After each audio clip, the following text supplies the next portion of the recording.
Hi there. Glad you could join me for Bible break. The idea is that we just take a little time out, quarter of an hour or so, to look at a manageable reading of the Bible, read that together, and then I'll share a few thoughts on it. So, without further ado, we're going to get straight on with it. And we're in the book of Genesis. We'll begin at the beginning, Genesis chapter 1. And I'm reading from the New International Version. So here we go. In the beginning, God created the heavens and the earth. Now the earth was formless and empty. Darkness was over the surface of the deep, and the Spirit of God was hovering over the waters. And God said, "Let there be light." And there was light. God saw that the light was good, and he separated the light from the darkness. God called the light day, and the darkness he called night. And there was evening, and there was morning, the first day. And God said, "Let there be an expanse between the waters to separate water from water." So God made the expanse and separated the water under the expanse from the water above it. And it was so. God called the expanse sky, and there was evening, and there was morning, the second day. And God said, "Let the water under the sky be gathered to one place, and let dry ground appear." And it was so. God called the dry ground land, and the gathered waters he called seas. And God saw that it was good.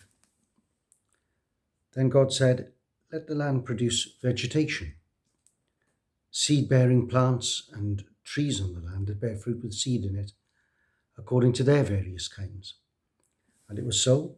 The land produced vegetation, plants bearing seed according to their kinds, and trees bearing fruit with seed in it according to their kinds. And God saw that it was good. And there was evening, and there was morning, the third day. And God said, "Let there be lights in the expanse of the sky to separate the day from the night, and let them serve as signs to mark seasons and days and years, and let them be lights in the expanse of the sky to give light on the earth." And it was so. God made two great lights, the greater light to govern the day, and the lesser light to govern the night. He also made the stars. God set them in the expanse of the sky to give light on the earth, to govern the day and the night, and to separate light from darkness. And God saw that it was good. And there was evening, and there was morning, the fourth day. And we leave it at that, because like I say, I just want us to have a sort of reasonably short, manageable reading, and then just to try to get the main, one or two at least of the main essential points out of it. I wonder, as you read that with me, or listened to me reading it, I wonder what things struck you. One of the things that seems to me to be quite sort of clear and obvious is that when the Bible talks about the creation in this creation story, it doesn't talk about the earth falling out of the sky in one go, as in some ancient myths. But we notice that there is something of a process to it. There is a created order that is represented by the progressive days of creating. In the second verse, we read that the earth was formless, and that, here's the wonderful thing, it's the Spirit of God that brings form out of the formlessness, or if you prefer, it's the Spirit of God who brings order out of the existing chaos. There's something to hold on to. But then we see how this created order, which God puts in place in stages, it is in stages so that the conditions are created that can support and sustain life. First of all, plant life, and then after that, animal and human life. So there is this progression to the creation itself. I would imagine quite readily for this, as for other readings in the Bible, it would be quite easy from a scientific point of view to see something that wasn't quite right, something that didn't work here, something that didn't work there. But that would really be showing, for anybody who cared to do that they were absolutely, completely missing the point. That what we have here is an account, the creation story. It could have been written by a clever child. It's a simple, naive telling of that which is observable around us, that which we see, or that which we experience in terms of the day, the night, the times, the seasons, that which we see, that which we experience, that which we know on an everyday basis. That is transposed to this to make one or two important points about it. And the important point about it, of course, is in the very first verse. Isaac Newton, a great scientist of old, he said that God didn't give us the Bible to show us how the heavens go, but he gave us the Bible to show us how to go to heaven. And this verse, the first verse of the Bible, tells us pretty much the main thing. Of course, there's many other very, very important things to come, but it teaches us pretty much the main thing that we need to know already in order to go to heaven. And that is that we need to recognize, most of us, I think, do already in the back of our minds, if not consciously and, really actively acknowledging the fact, but we have to recognize that we have a creator. Now, our creator also, obviously, is much bigger, much better, much greater, much wiser than we are. What follows from that? Well, obviously what follows from that, the only thing that possibly could follow from that, is humility on our part.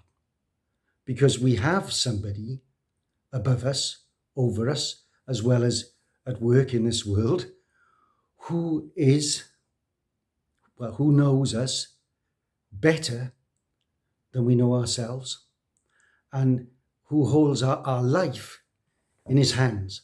God is our creator. You didn't come from nowhere. I didn't come from nowhere. The reason for our existence, for our life on this earth, there is a reason, there is a meaning, there is a purpose in God's overarching, overriding plans. It astounds me, really, in one sense, that there are so many people who would prefer that it were not so. But in another sense, I wholly understand, because if God is our creator, in a very real sense, you and I, we belong to God.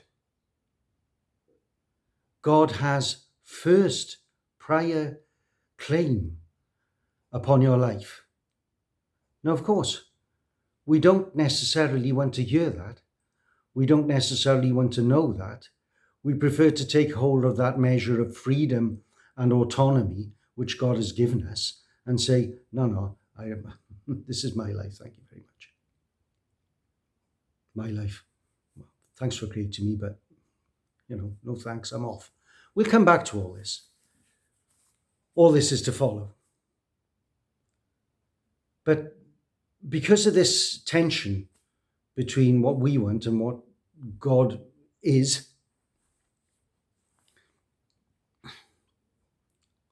well, that's what causes the anxiety, the basic fear and anxiety in our hearts. We should be in awe of God. We should fear God. And please don't tell me, after the year that's just passed, that fear is a bad thing. Fear is a horrible thing. I'm sorry, fear is just a thing. Fear is everywhere. Fear is at all hands. We seem to be governed by fear. But what the Bible asks us is the object of your fear, the right one and the real one, and that which you fear or who you fear, is it worthy of your fear? The Bible says we should fear God. God is our creator. We did not create ourselves. We should be looking up, looking out, and looking to him. Of course, as we do so, that fear will then give way to what the Bible calls faith, confidence. Because surely a little bit of reflection, as opposed to just sort of having this vague idea in the back of my mind, well, yeah, God made me. No, if I accept the fact that, well, yes, I have a creator. He knows me better than I know myself. What did he make me for? Might it be that I might know him and make my way towards heaven, make my way towards him? Might that not be the case? And fear then gives way to the most wonderful thing, the knowledge that I cannot possibly be alone in the world because I am surrounded by God. God is my creator. I take it that God made the world and everything in it. I take it that God made me because he desired my existence, because he has a plan for my life. Not that I should become self-centered, but that I should be recognized that I'm part of something far bigger, whether I like it or not, whether I want it or not. I am actually part of something far, far bigger than my poor little self. No. I have meaning, I have purpose, I have dignity because of my creator. And I need to turn to him, and I need to look to him, and I need to walk before him, and I need to call out to him and cry out to him and ask him what it is that he has put me here for and what he wants for my life. I think that's the first big thing in the Bible in verse 1, and I think it's the first and most important thing, full stop. But before we finish this time around, the first time that we're getting together, I hope it's not the last, there's a second thing that I would like to tell you about this God, your creator, because it's repeated throughout our reading. We keep reading that God said in verse 3, God said, "Let there be light," and there was light. And that is repeated throughout all the days of creation. God speaks, and it is so. Any ability that you and I have to create, apparently I'm creating content here for YouTube, but any ability that I might have to create anything whatsoever, any ability that you might have to create anything whatsoever or do anything whatsoever, comes from the original creator of all content, God. Our capacities, the means that we have to do things, the materials that we have for doing things are derived. Our very being itself is derived from God's being. That is to say that God is our creator. He is the creator. It's a ridiculous question to ask who created God, the uncreated. God created all things. He created you, he created me. And God created out of himself. Some people say that God created out of nothing. That's true in a sense. There was nothing. There was no universe. There was no world. God did not create as we do with existing materials. But I think it would be wrong to say that God created out of nothing. God decided to produce something out of the fullness of his being, which would be separate, which would be distinct from him, which he would be invested in, but which he remains above and beyond forever. And that is why in looking to him, we are not limited by what we experience here. But yes, God created out of nothing. Not quite, really. God created actually the opposite of out of nothing, out of the fullness of his being, out of his urge to create, his desire, his will, what he desired, what he wanted to bring forth. It shows how much the world, the universe was desired, was wanted, how much we are. We are not insignificant specks of dust in a meaningless universe. We have dignity and we have standing as God's creatures, as those he has put here. It's fantastic. But you notice that I say God created out of nothing, in terms of there was nothing here apart from himself. That is everything. But still, let's not get bogged down.